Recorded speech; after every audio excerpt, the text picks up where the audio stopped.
Salam sejahtera bagi kita, umat yang dikasih Tuhan. Gema kabar baik menyapa kita hari ini. Saudara, firman Tuhan dalam kitab Kisah Para Rasul pasal yang pertama ayat 1 sampai ayat yang kelima menjadi dasar renungan kita.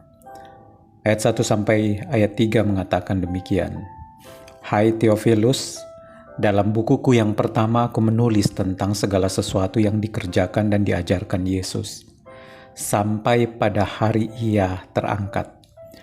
Sebelum itu, Ia telah memberi perintahnya oleh Roh Kudus kepada rasul-rasul yang dipilihnya. Kepada mereka Ia menunjukkan dirinya setelah penderitaannya selesai, dan dengan banyak tanda Ia membuktikan bahwa Ia hidup.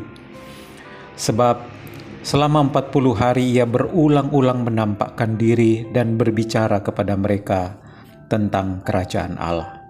Demikianlah firman Tuhan. Saudara, tema renungan kita di hari ini berdasarkan renungan santapan harian adalah tak berkesudahan karya Kristus. Saudara yang dikasihi Tuhan, penulis kitab Kisah Para Rasul membawa pembaca untuk mengingat kembali inti kitab Injil Lukas, yaitu apa yang dikerjakan dan diajarkan oleh Yesus Kristus. Secara berulang-ulang selama 40 hari, Yesus membuktikan bahwa Ia hidup. Bukan hanya itu saja, Yesus pun meminta para murid untuk menetap di Yerusalem karena janji Bapa akan baptisan Roh Kudus. Saudara, semua peristiwa menakjubkan tentang Yesus dari Nazaret telah dibukukan. Rentetan peristiwa itu membuktikan tentang siapa pribadi Yesus Kristus yang sesungguhnya. Ada banyak tanda dan mujizat yang mencengangkan dan membuat takjub siapapun yang melihat dan mendengarnya. Saudara, banyak orang berpikir bahwa kisah Yesus akan berakhir di salib. Tapi ternyata kematiannya disusul dengan kebangkitan dan kenaikannya ke sorga, yang justru lebih menakjubkan tentang dirinya. Ini adalah hal yang tak pernah terpikirkan oleh orang-orang yang membenci Yesus. Hal ini membuka mata siapapun, menunjukkan bahwa Ia hidup dan karyanya tak berkesudahan. Semasa pelayanannya serentetan mukjizat telah ditunjukkan. Namun, setelah kematiannya ternyata Yesus tetap hadir dan melakukan rentetan peristiwa menakjubkan di tengah para rasul dan pengikutnya. Saudara yang dikasihi Tuhan, Tuhan kita Yesus Kristus adalah pribadi yang hidup dan bekerja hingga saat ini. Bukan hanya kepada para rasul pada zaman dahulu, tetapi juga kepada kita semua yang percaya kepadanya.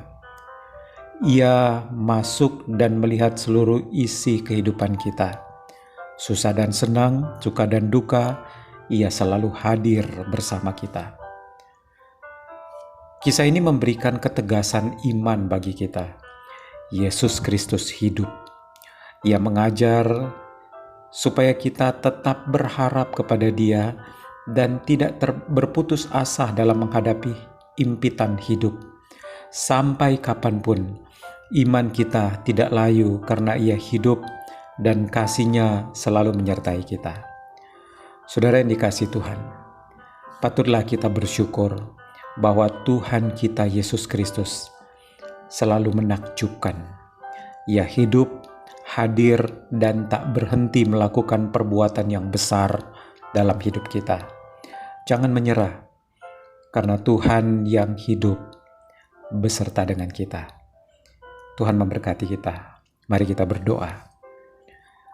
Kami sangat bersyukur ya Tuhan punya Allah yang sangat menakjubkan. Sudah berkarya mengasihi kami, dan sampai saat ini tetap ada bersama dengan kami. Terima kasih Tuhan. Kami bersyukur untuk penguatan iman yang Engkau berikan kepada kami melalui pemberitaan firman-Mu. Dan kami memohon pertolongan Tuhan, sehingga kami menjalani hidup tetap dengan iman kepada Tuhan kami, Yesus Kristus, bahkan melakukan yang terbaik menurut kehendak-Mu. Tolong jaga kami. Tolong terus pelihara kami. Bahkan ketika kami berjuang menjalani kehidupan, mengerjakan tugas-tugas dari-Mu. Terima kasih Tuhan. Dalam nama Tuhan Yesus kami berdoa. Amin. Selamat beraktivitas, Tuhan memberkati kita.